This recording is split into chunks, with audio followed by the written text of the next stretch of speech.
আপনি যে ইবাদত বন্দেগী করে জান্নাতে যেতে চান, ওই ইবাদত বন্দেগী তো ফেরেশতারা করেই চলছিল, নাকি তারা টায়ার্ড হয়ে গেছিল? তাদের সাথে চ্যালেঞ্জ করে আপনাকে পৃথিবীতে আল্লাহ তাআলা কেন পাঠাবার সিদ্ধান্ত নিলেন? ইন্নী জাইলুন ফিল আরদে খলিফা। তারা আমার প্রতিনিধিত্ব করবে, আমার রাজত্ব করবে তারা।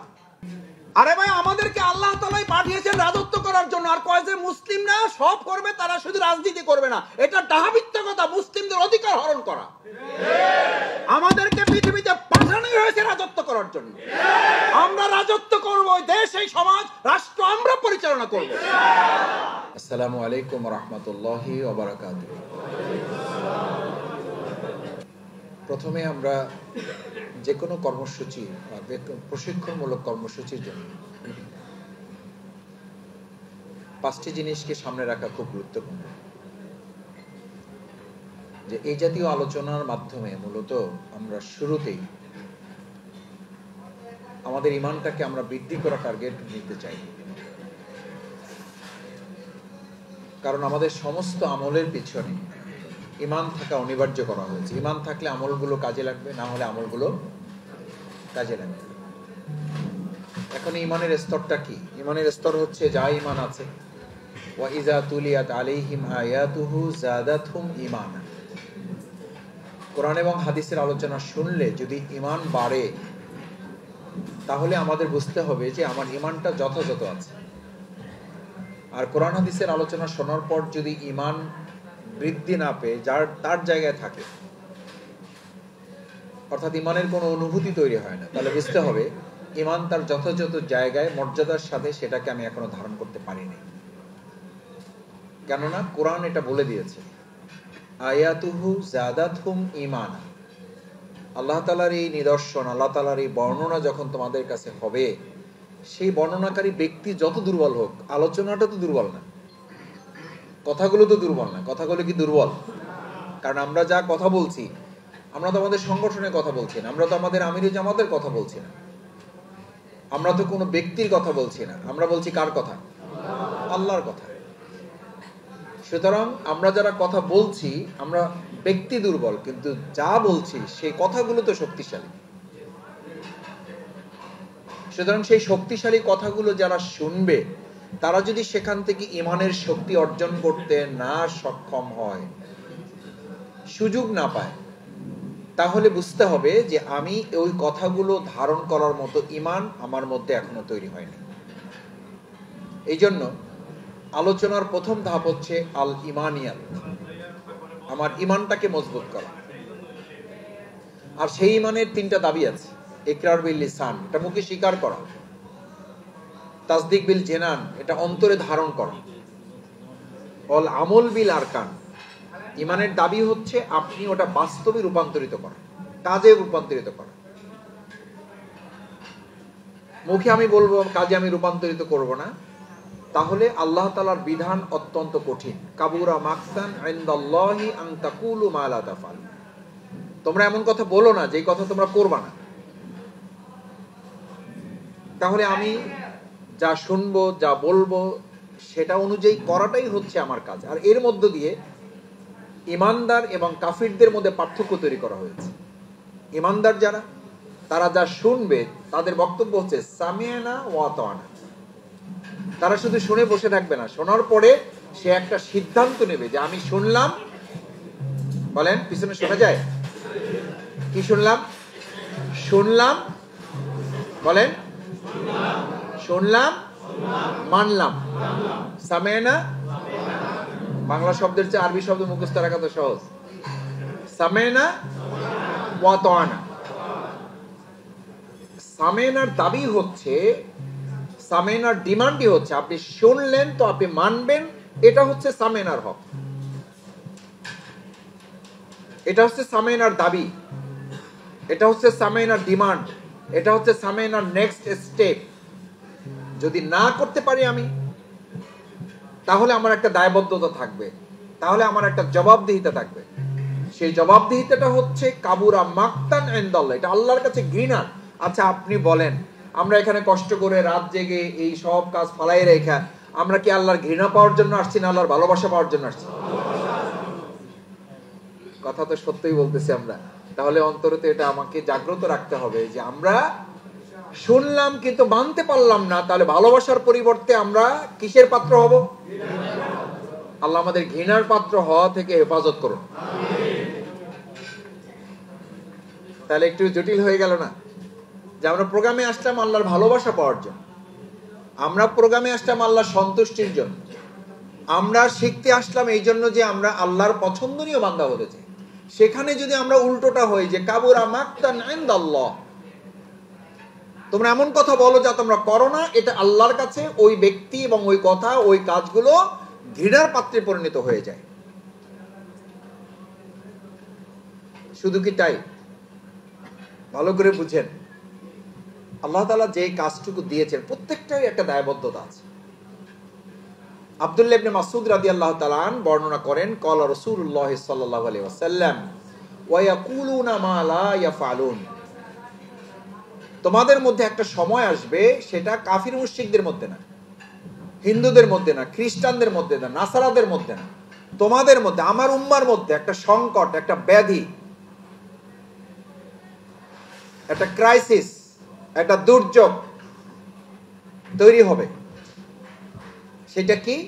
ওয়ায়াকুলুনা মা লা ইয়াফআলুন। তারা বলবে কিন্তু, বলেন, বলবে কিন্তু এই জামানা আসছে না আসবে? তার মানে আমরা ওই দলে আছি। আল্লাহ আমাদের মাফ করুন। কিন্তু কথাটা কার? আল্লাহ রসুলে করিম। মানুষদের মধ্যে কৃপণ সেই ব্যক্তি নয় যার টাকা নেই, মানুষের মধ্যে কৃপণ সেই ব্যক্তি যে রসুল করিম সাল্লাল্লাহু আলাইহি ওয়াসাল্লামের নাম উচ্চারিত হয় অথচ সে কি বলে না। এটা অন্তর দিয়ে বলেন তো, সাল্লাল্লাহু আলাইহি ওয়াসাল্লাম। রসুল করিম সাল্লাল্লাহু আলাইহি ওয়াসাল্লাম বলেন ওয়ায়াকুলুনা মা লা ইয়াফআলুন। ব্যাধিটাই হবে না যে ক্যান্সার, ব্যাধিটা হবে না যে এইচআইভি, ব্যাধিটাই হবে না যে করোনা, ব্যাধিটা হচ্ছে বলার লোক থাকবে, করার লোক থাকবে না। এবং সেটা আমার উম্মার মধ্যে। শুধু এই পর্যন্ত বলে শেষ হইলে তো অসুবিধা ছিল না। সংকটটা কোথায়? ইমানিয়াতের আলোচনা বলেছি যে সোনার সাথে ইমানের সম্পর্ক। সোনার মধ্যে দিয়ে ইমান থাকতেও পারে, ইমান চলেও যেতে পারে। সোনার মধ্যে দিয়ে ইমান বাড়তেও পারে, কমতেও পারে না, ইমান শেষই হয়ে যেতে পারে।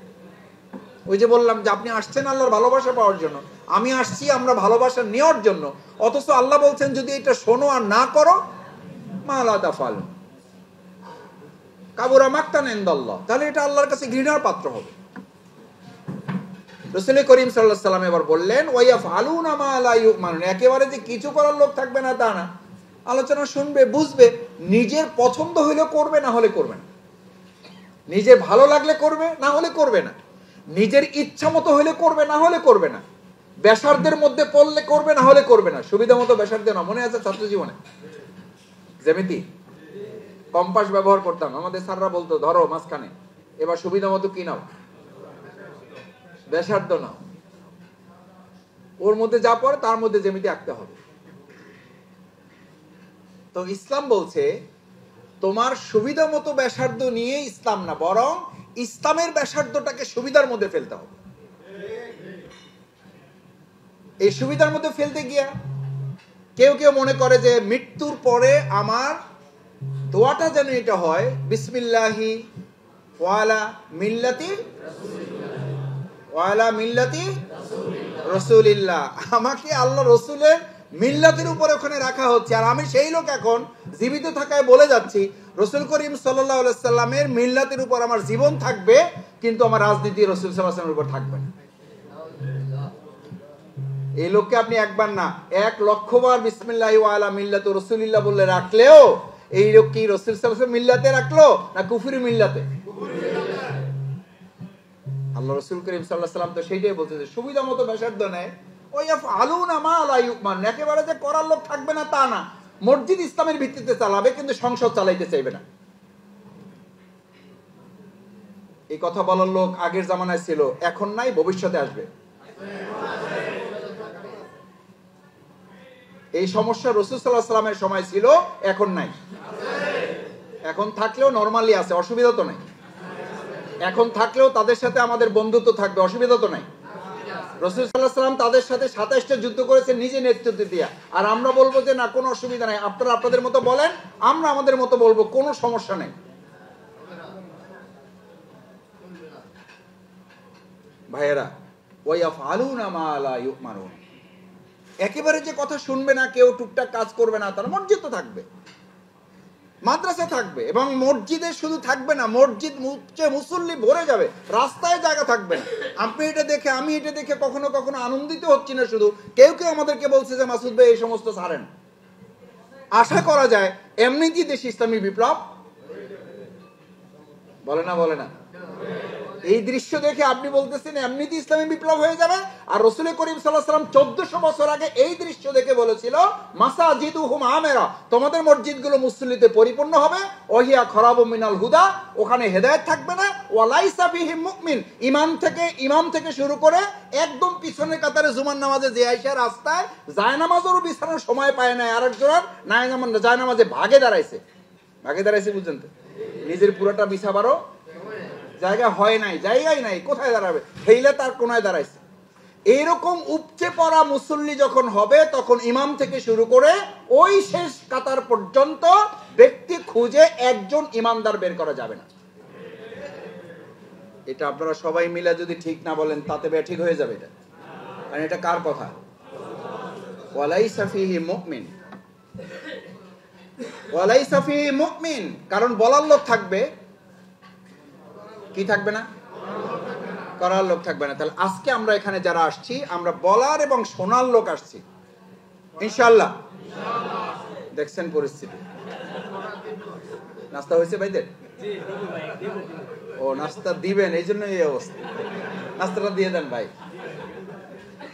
আমরা করার এবং শোনার লোক আসি নাই, আমরা বলা এবং শোনার লোক আসি নাই, আমরা বলার, শোনার এবং বলার, শোনার এবং শোনার এবং শোনার এবং, বুঝছেন? কিন্তু এই করার লোক যদি হয়ে থাকেন, না হলে আপত্তিটা কোথায়? আপত্তিটা শোনেন।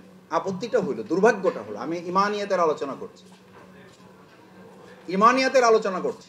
এই আলোচনার সাথে প্রথম সম্পর্ক ইমানিয়াতের, না হলে ইমানের কি হবে? ওয়া ইয়াকুলুনা মা লা ইয়াফালুন। আপনি বলবেন কিন্তু করবেন না, করবেন কিন্তু পছন্দ হলে করবেন, না হলে করবেন না, ভালো লাগলে করবেন, না হলে করবেন না, ইচ্ছা হলে করবেন, না হলে করবেন না। সেই ব্যক্তির জন্য রাসূল করিম সাল্লাল্লাহু আলাইহি সাল্লামের বক্তব্য হলো ওয়ালিমান যালিকা আলাল ঈমানি হাববাতিন খরদাল। ঈমানের কথা এটা, এই প্রসঙ্গ আলোচনা করছি না যে আপনারা যারা রোকন আছেন তারা রোকনে মান আরো বাড়ান। এই হাদিসের আহ্বান এটা নয় যে যারা কর্মী আছেন তারা রোকন হয়ে যাইতে হবে, না হলে আপনার ঈমান টিকবে না। এইখানে আলোচনা, এই হাদিসের আহ্বান এটি নয় যারা সহযোগী আছেন তারা কর্মী হয়ে যান, না ঈমান টিকবে না। আলোচনা হচ্ছে ওয়া ইয়াকুলুনা মা লা ইয়াফালুন, বলবেন করবেন না, করবেন পছন্দ হলে, না হলে করবেন না, কঠিন হলে করবেন, সহজ হলে করবেন না, ইচ্ছা হলে করবেন, না হলে করবেন না। এই ব্যক্তির ব্যাপারে রাসূল সাল্লাল্লাহু আলাইহি ওয়াসাল্লামের সামারি হচ্ছে ওয়ালিমান যালিকা আলাল ঈমানি হাববাতিন খরদাল, ওই লোকটার মধ্যে সরষে দানা পরিমাণ ঈমানও আর বাকি থাকে না। কি থাকে না? কতটুকু? সরষে দানা পরিমাণ।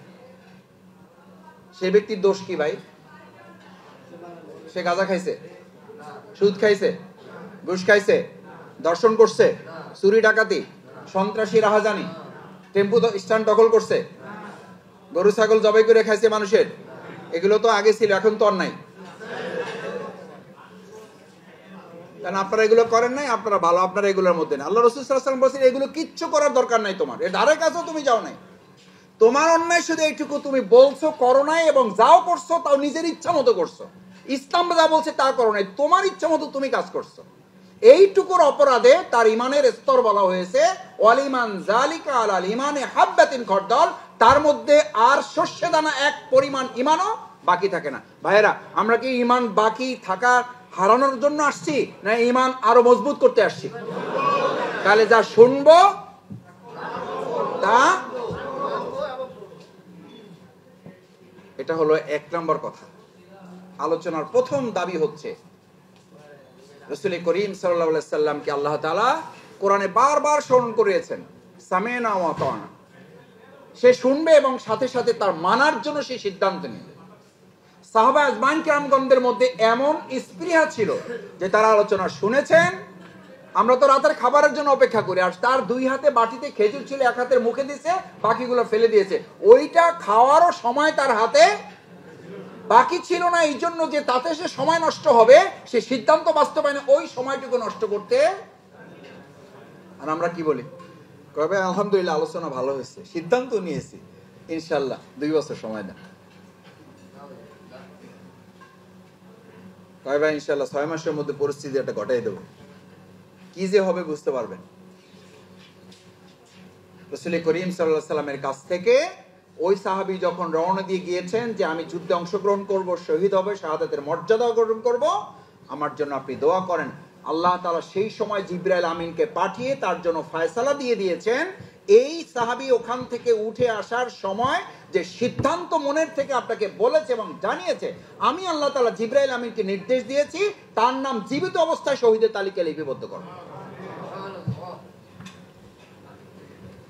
আচ্ছা, আজকে যারা এখানে আছেন, আমরা সেই শাহাদাতের তামান্নাটাকে সামনে উজ্জীবিত করে আমরা কি আজকে এরকম একটা সিদ্ধান্ত নিয়ে, আমরা হয়তো জানবো না, কিন্তু আল্লাহ তাআলা তো সেই সিদ্ধান্ত কিন্তু তখন রাসূল সাল্লাল্লাহু আলাইহি ওয়াসাল্লাম জানতে পারেন না, এবং তিনি জানলেও সাহাবীদেরকে জানিয়েছেন কখন? যখন ওই সাহাবী ইন্তেকাল করেছেন কোনো যুদ্ধ করা ছাড়াই, শহীদ হন নাই, রক্তও ঝরে নাই, আঘাতও পান নাই কোথাও, 1 ফোঁটা রক্ত, একটা চিমটিও কাটে নাই কাউকে, এই চিমটি কাটার পরিস্থিতিও তার জীবনে তৈরি হয়নি। অসুস্থ অবস্থায় বাড়িতে বিছানায় মৃত্যুবরণ করেছেন। রাসূল করিম সাল্লাল্লাহু আলাইহি ওয়াসাল্লাম তার কাছে গিয়েছেন, জানাজায় ইমামতি করেছেন, নিজে কবরে নেমে আবু বকর ওমরের মতো সাহাবীকে নির্দেশ দিয়েছেন, তোমার ভাইয়ের কফিন এমন ভাবে নামাও আদাবান ইলা আখাকুমা, তোমার ভাইয়ের কফিন নামাতে গিয়ে যেন আদবের কোনো, কাকে বলছে? আবু বকর ওমর রাদিয়াল্লাহু তাআলা আনহুর মতো 2জন জবরদস্ত সাহাবী। তারা জানাজা শেষে দেখলেন যে রাসূল করিম সাল্লাল্লাহু আলাইহি ওয়াসাল্লাম তার জন্য দোয়া করছেন, ইয়া আল্লাহ, আমি এই কফিন কবরস্থ করার আগ পর্যন্ত সন্তুষ্ট ছিলাম, আপনি আল্লাহ মেহেরবানি করে তার উপর সন্তুষ্ট হয়ে যান, জান্নাত না জাহান্নাম? আল্লাহু আকবার। এ তো জান্নাতের গ্যারান্টি, এ তো জান্নাতের গ্যারান্টি পাওয়া হলো। রাসূল করিম সাল্লাল্লাহু আলাইহি ওয়াসাল্লাম কারো কফিন কবরে নেমে তার কফিন কবরস্থ করা, তার জানাজা ইমামতি করা, কিসের নিশ্চয়তা? জান্নাতের। আবার নির্দেশ দিচ্ছেন আদাবানি লাখা কুমা, এই কফিন নামাতে গিয়ে যেন আদবের খেলাপ না হয়, একটু এদিক ওদিক না হয়, খবরদার। ওমর এবং আবু বকর থরথর করে কাঁপছেন। রাসূল সাল্লাল্লাহু আলাইহি ওয়াসাল্লাম মুনাজাত শেষ করার পর, দোয়া শেষ করার পর জিজ্ঞেস করছেন, ইয়া রাসূলুল্লাহ, তার বৈশিষ্ট্যটা কি? কি করেছেন তিনি? শহীদ হয়েছেন তা তো জানি না আমরা, তার তো কোনো রক্ত নাই, কোনো আহতর চিহ্ন তো আমরা দেখলাম না, তিনি তো অসুস্থ অবস্থায় বিছানায় ইন্তেকাল করেছেন। রাসূল করিম সাল্লাল্লাহু আলাইহি ওয়াসাল্লাম তখন জানালেন, ওই যে আমার ওই বৈঠক থেকে, ওই সমাবেশ থেকে, ওই প্রোগ্রাম থেকে সিদ্ধান্ত নিয়ে বেরিয়েছিল আল্লাহ তাআলা, তখন জিবরাইল আমিন পাঠিয়ে আমাকে জানিয়ে দিলেন এই সাহাবীর নাম জীবন্ত অবস্থায় শহীদের তালিকা লিপিবদ্ধ করা হয়েছে আরশে আজিম। আমাদের নাম তো তালিকা হয় দুনিয়াতে, আর ওই সাহাবীর নাম আরশে আজিমে তালিকা হয়েছে।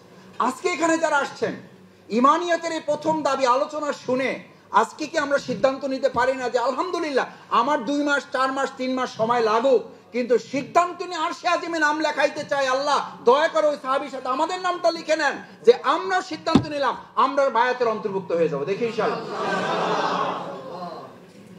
ইনশাআল্লাহ রাজি আছেন সবাই? আল্লাহ মেহেরবানি করে হাতগুলো দেখে দেখে আপনি আরশে আজিম আমাদের নামগুলো লিখে নেন, আমাদেরকে ওই শহীদ সাহাবীর সাথে আমাদেরকে কবুল করেন, আমাদেরকে বায়াতের অন্তর্ভুক্ত করেন, আমরা যারা বায়াতবদ্ধ আছি আমাদের হক আদায় করার তৌফিক দান করেন, মেহেরবানি। 1 নম্বর কথা শেষ। ইমানিয়াত যখন আপনি অর্জন করলেন, সিদ্ধান্ত যখন নিলেন আপনি শুনবেন এবং মানবেন, তখন দ্বিতীয় কাজ হচ্ছে তাহারাত। 2 নম্বর কি? আবার বলেন। তাহারাত মানে কি? পবিত্রতা, পরিশুদ্ধতা। আপনাকে পৃথিবীতে প্রেরণ করা হয়েছে জমিনকে পরিশুদ্ধ করার জন্য, শুধু আপনি না। আপনার কাজ হলো আপনি জীবন পরিশুদ্ধ করবেন, তারপর আপনি জমিন পরিশুদ্ধ করবেন। মূল টার্গেট জীবন, কারণ জমিন জান্নাতে জাহান্নামে যাবে না। জান্নাতে জাহান্নামে যাবে কে? জীবন না জমিন? জান্নাত জাহান্নামের ফয়সালা হবে জমিনের উপরে না জীবনের উপরে? আপনার টার্গেট কি? যদি তাই হয়, কিন্তু আমি তো খেয়াল করি আমাদের নেতৃবৃন্দ, আমরা কাউকে দেখলে প্রথমে জিজ্ঞেস করি, ভাই খবর টবর আছে কোনো? দেশের কিছু হবে? জমিনের অবস্থা কি হবে সামনে? কারা দেশ চালাবে? জমিনটা কারা চালাবে? কোনো ভালো খবর টবর আছে? সব ভালো খবর জমিনের জন্য, আমার কোনো। এখন যদি আপনাদেরকে 100 কোশ্চেন করতে দেওয়া হয়, আমি একেবারে অভিজ্ঞতা থেকে বলছি, একটা কোশ্চেনও ব্যক্তিগতভাবে এটা আসবে কিনা আমি জানি না, আমার এই কথা যেন মিথ্যা প্রমাণ হয়, আমি এটাই চিন্তা করি, মিথ্যা প্রমাণিত হয়, একজনকে ওইটা আমাকে হয়তো জানতে চাইবেন কিনা আমার সন্দেহ আছে যে ভাই আমার একটু নামাজ 5 ওয়াক্ত জামাতে হইতে একটু অসুবিধা হয়, এই 5 ওয়াক্ত নামাজ জামাতে পড়ার ব্যাপারে আমি আপনার কাছে একটা পরামর্শ আশা করি। এটা বলার পরে হয়তো 2 দিনের মনে করবেন যে হ্যাঁ ভাই এরকম একটা কোশ্চেন আসলে করা উচিত ছিল। কিন্তু এখানে যারা আছেন, যদি 100 কোশ্চেন করার সুযোগ আপনাদের হাতে থাকতো, এখানে যদি আমিরে জামাত উপস্থিত থাকতেন, আমাকে আপনারা একটা কোশ্চেনে করবেন এটা আমি মনে করি না, আমি সেই কোশ্চেনে উপযুক্ত না। কিন্তু আমিরে জামাত যদি থাকতেন, আপনারা যদি 100 কোশ্চেন করতেন, 100 কোশ্চেনের মধ্যে আমি আমার বাছাই করার সুযোগ হয়। আমিরে জামাত যখন কোশ্চেন আহ্বান করেন বাছাই করার সুযোগ হয়, ব্যক্তিগত কোনো কোশ্চেন নেই, কোশ্চেন হলো সব রাষ্ট্র, সমাজ, দেশ, আন্তর্জাতিক। কোন কোন ক্ষেত্রে সাদে অভিযানের প্রশ্নে জামাতের পরিকল্পনা কি আমিরে জামাত জানতেছে, আর নিজের জীবনের খবর নাই। আরে ভাই আল্লাহ সুবহানাহু ওয়া তাআলা টার্গেট আগে জমিন করছেন না জীবন করছেন? জমিন না জীবন? রাসূল সাল্লাল্লাহু আলাইহি ওয়াসাল্লাম জমিন না জীবন? আগে সোনার জীবন না আগে সোনার মদিনা? আগে সোনার বাংলা না আগে সোনার মানুষ? কিন্তু আপনারা আগে কি চান? আমাদের সংস্কার আলাদা কি চায়? আমাদেরকে যারা গালি দেয় তারা আগে কি চায়? কয় যে আমরা যা আছে আমরা ঠিক থাকবো, কিন্তু আমরা সোনার বাংলা করে ছাড়বো।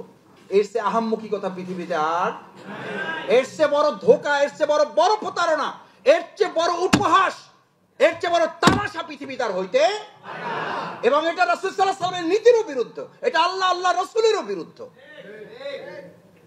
আমি বহুবার বলেছি, যারা সংস্কার চান তাদের সংস্কারের টার্গেট রাষ্ট্র, অর্থনীতি, সংস্কৃতি নিয়ে করলে হবে না।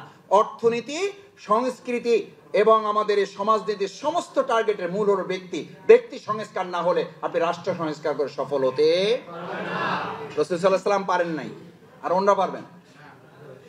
ওনরা পারবেন না, পারবেন না যে সে আফসোস ওনরা করেন।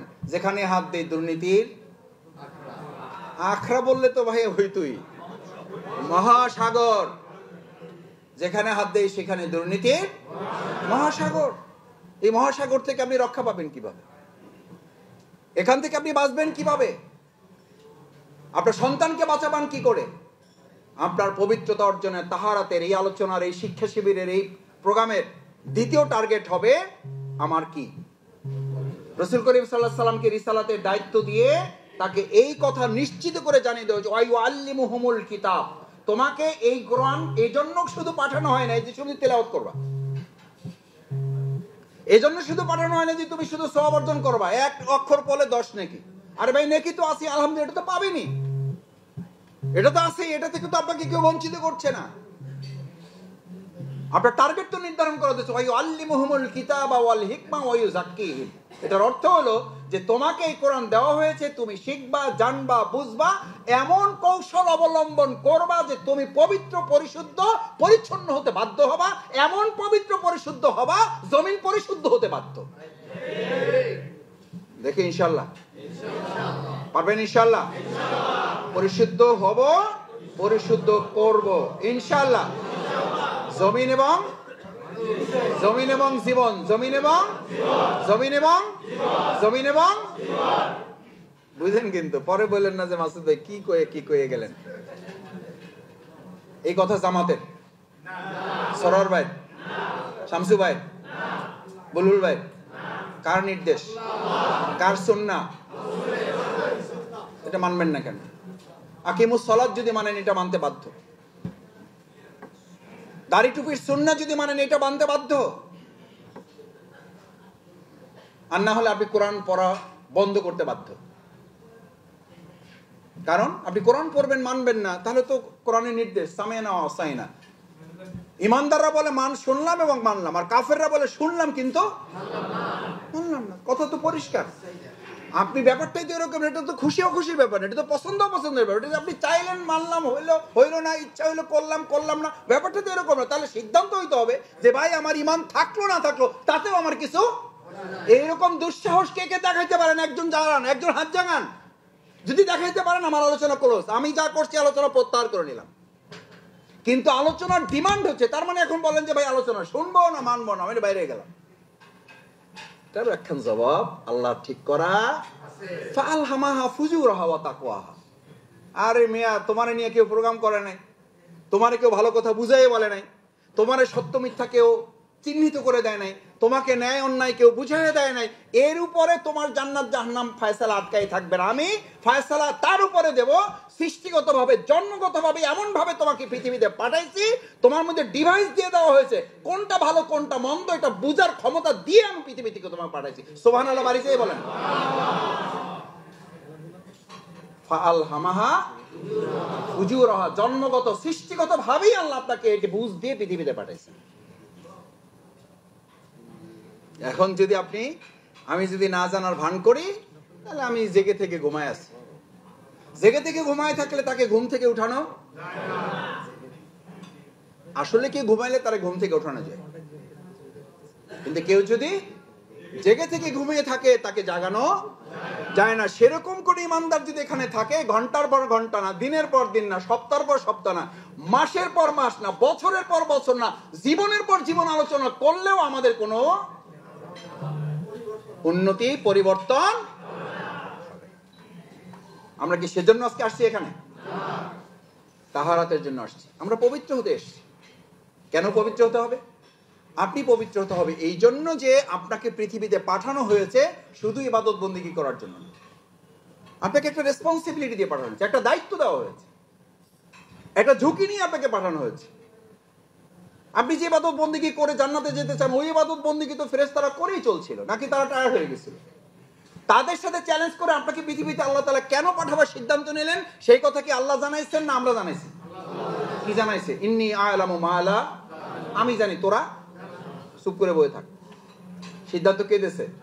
আল্লাহ তাআলা দিয়েছে। ঝগড়া বিবাদ হয়েছে, বলছে চুপ কর, তোরা জানোস না, আমি কি জানি। আমি কেন পাঠিয়ে দিছি? ইন্নী জাইলুন ফিল আরদে খলিফা, তারা আমার প্রতিনিধিত্ব করবে, আমার রাজত্ব করবে তারা। আরে ভাই, আমাদেরকে আল্লাহ তাআলাই পাঠিয়েছেন রাজত্ব করার জন্য। আর কয় যে মুসলিমরা সব করবে, তারা শুধু রাজনীতি করবে না, এটা ডাহাবিত্য কথা, মুসলিমদের অধিকার হরণ করা। আমাদেরকে পৃথিবীতে পাঠানো হয়েছে রাজত্ব করার জন্য। আমরা রাজত্ব করব, দেশ, এই সমাজ, রাষ্ট্র আমরা পরিচালনা করব। কে পাঠিয়েছেন এটা? কে আর দেওয়া দাবি? কার দেওয়া অধিকার? এই অধিকার থেকে আমাদেরকে বঞ্চিত করা কত সোজা না। সেই দিন ভুলে যান। যে আমাদের গ্রামে একটা কথা বলে, সেই দিন নাই রে নাতি, খাবুলে খাবুলে ওই দিন শেষ। ওই দিনের কথা ভুলে যান। যা বুঝাবেন সেই বুঝ নিয়ে বসে থাকার দিন শেষ। আমরা 17 বছরই মাথা নোয়াইনি, ভবিষ্যতে আমরা মাথা নোয়াবো না। আমাদের নেতৃবৃন্দে হাসির মুখে ফাঁসি নিয়েছেন। সেই নেতৃবৃন্দকে পৃথিবীর আর কোন শক্তি এক আল্লাহ ছাড়া আমাদেরকে পরাজিত করতে পারবে না। আমরা ইসলামকে বিজয়ী করি, তার প্রতিশোধ গ্রহণ করি। এটা শুধু আপনাদের এই বলার মধ্যে থাকলে হবে না। এই জমিন পরিবর্তনের জন্য আপনার পবিত্রতা অর্জনের প্রথম ধাপ হচ্ছে আমি নিজে পবিত্র হব। পারবেন ইনশাআল্লাহ? না হলে ক্ষতিটা কি? ক্ষতিটা হচ্ছে ওই যে আপনি যদি পবিত্র, পরিচ্ছন্ন, পরিশুদ্ধ হওয়ার সিদ্ধান্ত নিতে না পারেন, তাহলে যে উদ্দেশ্যে আপনাকে প্রেরণ করেছেন, ফেরেশতাদেরকে আল্লাহ তাআলা যে কথা জানিয়ে তাদেরকে থামিয়ে দিয়েছিলেন যে আমি তো পাঠাবার একটা উদ্দেশ্য আছে। আরে মিয়া, তোমরা সারাদিন ইবাদত বন্দেগী করো, এটা ঠিক আছে, কিন্তু তোমাদেরকে বললে তোমরা সমাজ রাষ্ট্র পরিচালনার কাঠামো তোমাদেরকে দেওয়া হয় না, এটা তোমরা পারবা না, ওইটা আমি দিয়ে তাদেরকে পাঠাচ্ছি। আমি আমার বিরাট সম্মান মর্যাদা, ওয়ালাকাদ কাররামনা বানি আদম, এখানে আমার শিক্ষক তুল্য অনেক ওলামায়ে কেরাম আছে, যাদের আমি ছাত্র হওয়ারও যোগ্য না, সেই শিক্ষকরা এখানে আছেন। ভালো করে বুঝেন, তারা আমার ভুল হলে ধরাই দিয়েন। ওয়ালাকাদ কাররামনা বানি আদম, আমি আদমকে সম্মানিত করি নাই, শুধু অবশ্যই সম্মান এবং মর্যাদা দিয়ে আমি আদমকে সৃষ্টি করেছি। কাররাম, এই কাররাম শব্দ ব্যবহৃত হয় আর কোথায়? কোরআনুল, বলেন কোরআনুল কারীম। রব্বে রব্বে রব্বে নবিয়ে নবিয়ে সুবহানাল্লাহ, বাড়ি যেই বলবেন। সেই কারীম কার সাথে? সেই কারীম কার সাথে? আপনার সাথে আল্লাহ যুক্ত করেছেন। আর একবার অন্তর থেকে বলেন সুবহানাল্লাহ। আচ্ছা এবার বলেন, মর্যাদা যার যত বেশি, দায়িত্ব তার তত কম। আহা, তাহলে আপনি কেন মনে করতেছেন নামাজ, রোজা, হজ, যাকাত করি আপনি জান্নাতে চলে যাবেন? এই কথা আমরা বললে আমাদের দোষ। কয় যে হেতেরা নামাজ রোজার মর্যাদা কমাই হেলাইছে। আরে ভাই, এটা কি নামাজ রোজা মর্যাদা কমানো না বাড়ানো? নামাজ রোজা তো ট্রেনিং ইস্যু, প্র্যাকটিক্যাল ইস্যু তো হচ্ছে আকিমুদ্দিন, আল্লাহর জমিন, আল্লাহর দিনকে বিজয় করা। আপনাকে পাঠানো হয়েছে এই জন্য। নামাজ, রোজা, হজ, যাকাত, এই তাসবিহ, তাহলিল, জিকির, আজকার, এগুলো ফেরেশতারা করতে পারতো না? পারতো না? নাকি টায়ার্ড হয়ে তারা রিটায়ার্ড নিছে, পেনশনে গেছে? তারা তো এই কথাই বলছিল যে এই ইবাদত বন্দেগী আমরা যা দরকার আমরা করতেছি, শুধু আমরা কেন, সমস্ত মাখলুক এটা করতেছে। এদেরকে পাঠিয়ে ঝামেলা যায় না। আল্লাহ বলছে না এদের ঝামেলা করুক আর যাই করুক, এদের একটা মহান দায়িত্ব আছে। সেই মহান দায়িত্ব হলো শুধু ইবাদত না, মূল কথা হলো তাদেরকে আমি পাঠাচ্ছি লিউযহিরাহু আলা দ্বীনি কুল্লিহি। এই সমস্ত লাফালাফি, উড়াউড়ি, জোরাজুরি যা করুক, সেই সব মতবাদের উপরে ইসলামকে বিজয়ী করা হলো তাদের কাজ। তাহলে আমরা শুধু নামাজ পড়াই কাজ, শুধু রোজা রাখাই কাজ, শুধু টিসি করাই কাজ, শুধু এরকম আলোচনা সরাই কাজ, শুধু কর্মশালায় আমাদের জীবনের শেষ? তাহলে পরিবর্তন হবে ইনশাআল্লাহ। কারণ এটা কার দেওয়া দায়িত্ব? তিনি আপনাকে দায়িত্ব দিয়ে পাঠিয়েছেন। এই খলিফার দায়িত্ব আপনাকে দিয়ে পাঠিয়েছেন। খলিফার কাজই হলো কাপড় টুকরা টুকরা কাইটা নতুন একটা জামা বানাই দেওয়া। আপনি এই পৃথিবীটা কাটবেন, কাইটা নতুন একটা পৃথিবী বানাই দেবেন। সুবহানাল্লাহ। 3 নম্বর আমি আলোচনার শেষ দিকে দিতে চাই। 3 নম্বর হচ্ছে, আপনি যখন এই তাহারাতের কাজ সম্পন্ন করবেন তখন আপনার মধ্যে একটা গুণ, একটা বৈশিষ্ট্য তৈরি হবে। এটার নাম হলো সামাহাত। সামাহাত মানে হচ্ছে টলারেন্স, সহ্য ক্ষমতা। কি ক্ষমতা? এই যে এখানে ধৈর্য ধরে বসে আছেন, বক্তৃতা করা সহজ, শোনা ও সবাই একমত হয়ে গেছে। এটা বলতে পারলেন না যে না ভাই বলা কঠিন, সহজ, শোনা সব। আসেন সবাই আলোচনা করেন, আমি শুনি, কোনো অসুবিধা নেই। দেখছেন, একমত হয়ে গেছেন সবাই। বলা সহজ, করা কঠিন, শোনা আরো কঠিন। এই যে বসে আছেন, বসে শুনছেন, শয়তান কিন্তু আপনার লাড়াচাড়া দিচ্ছে। কি বলে? খালি ঘড়ির দিকে তাকাইতে বলে, আরে বাবা 9:30 বাজে গেছে। সেই বাসা থেকে বলে আসছি যে যাবো আর আসবো।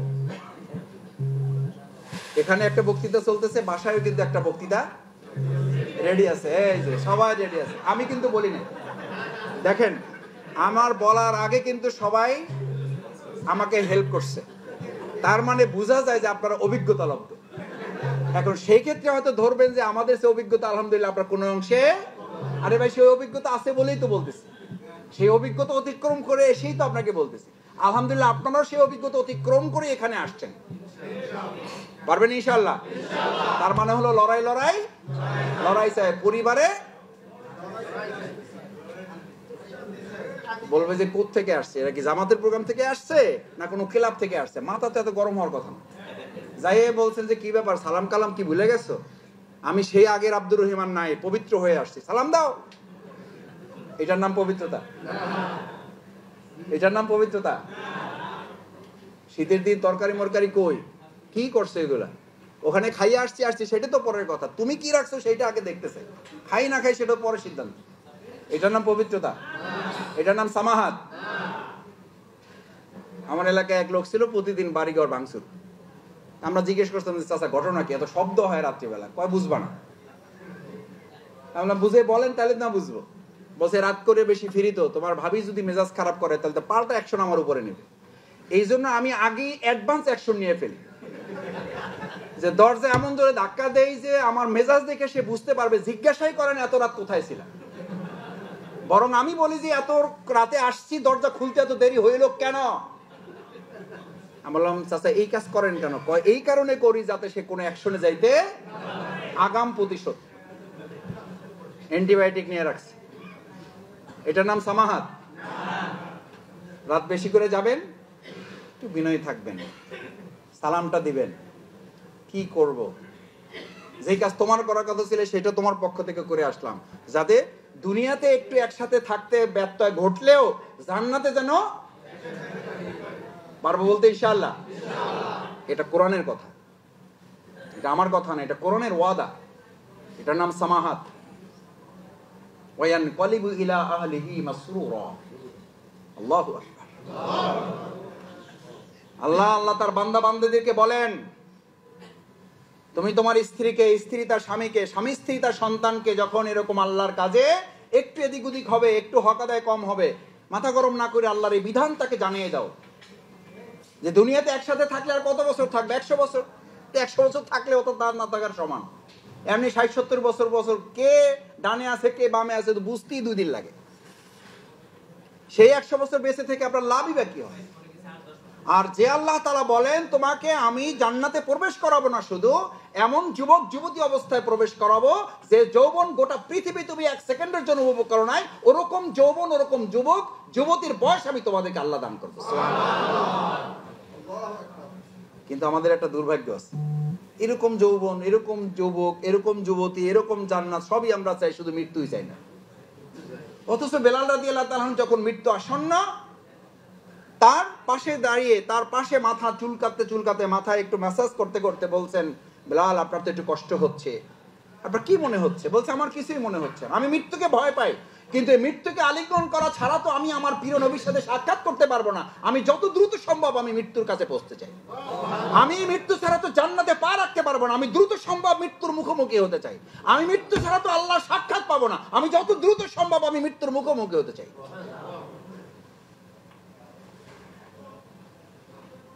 জেলখানার একজন লোক জামিন হওয়ার পর জেলে থাকতে চায় না বাইরে হতে চায়?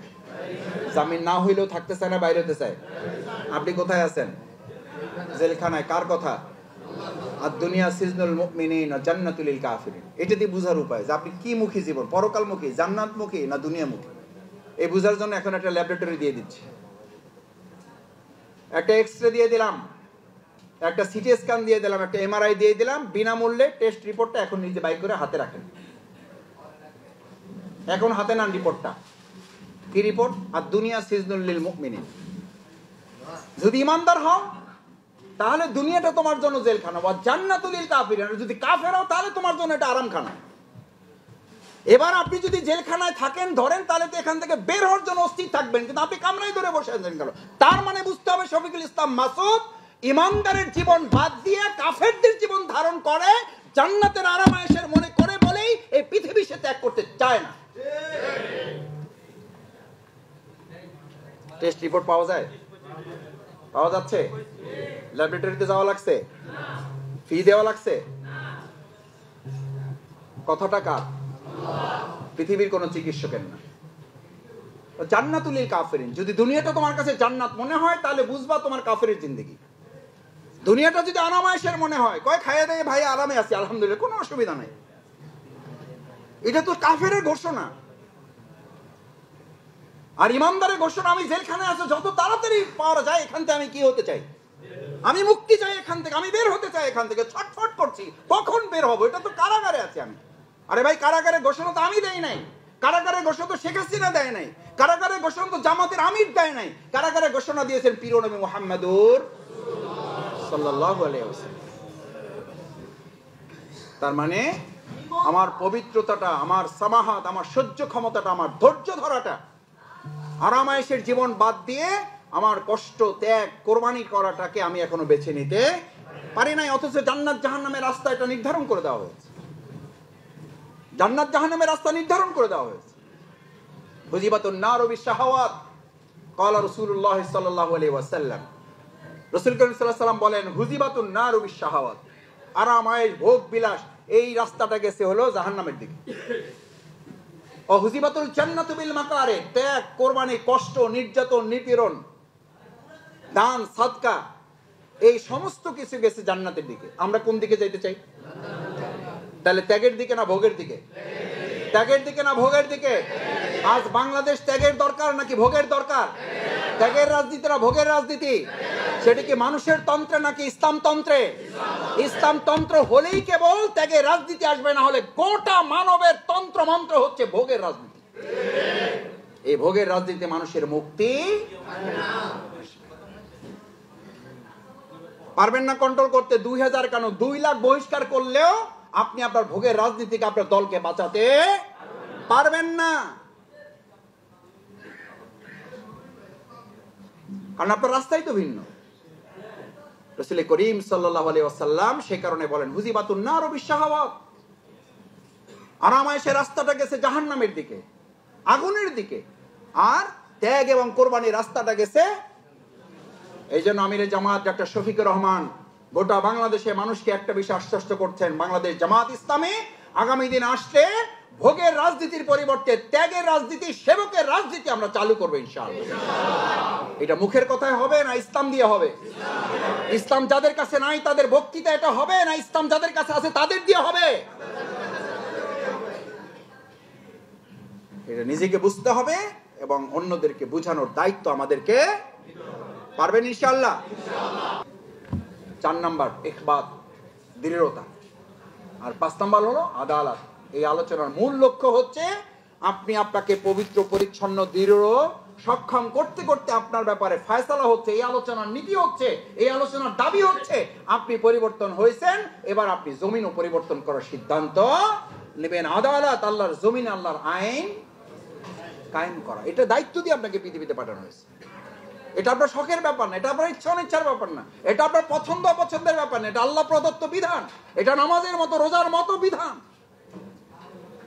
আকিমুদ্দিন লিইয়ুযহিরাহু আলাদ দীনি কুল্লি, সমস্ত মতবাদের উপর আপনার ইসলামকে আপনি বিজয়ী করে দেবেন। সে কারণে আপনার 5টা পয়েন্ট বলেছি। ইমানিয়াত, বলেন একটু। ইমানিয়াত, তাহারাত, সামাহাত, ইখবাত, আদালত। আপনারা অনেক কষ্ট করেছেন, সন্ধ্যা থেকে শীতবস্ত্র উপহার প্রদান করেছেন। এরপরে আপনারা নিজেরা এসছেন যে আমরা এবার জমিনের মানুষের কল্যাণ করেছি, এবার আমার নিজের কল্যাণের জন্য। যে আমরা গ্রামে একটা কথা বলি, নিজের ভালো তো পাগলেও বোঝে। তো আলহামদুলিল্লাহ আমরা তো পাগল না, আমরা তো ভালো স্বাভাবিক মানুষ। তাহলে আমার ভালোটাকে আমরা বুঝবো না? আমরা মানুষের কল্যাণ চাই, আমরা দেশের কল্যাণ চাই, আমরা রাষ্ট্রের কল্যাণ চাই, আমরা সমাজের কল্যাণ চাই, কিন্তু প্রথম কল্যাণটা কার করতে হবে? আল্লাহ আমাদের কল্যাণের জন্য কবুল করুন। সুবহানাকাল্লাহুম্মা ওয়া বিহামদিকা আশহাদু আল্লা ইলাহা ইল্লা আনতা আস্তাগফিরুকা ওয়া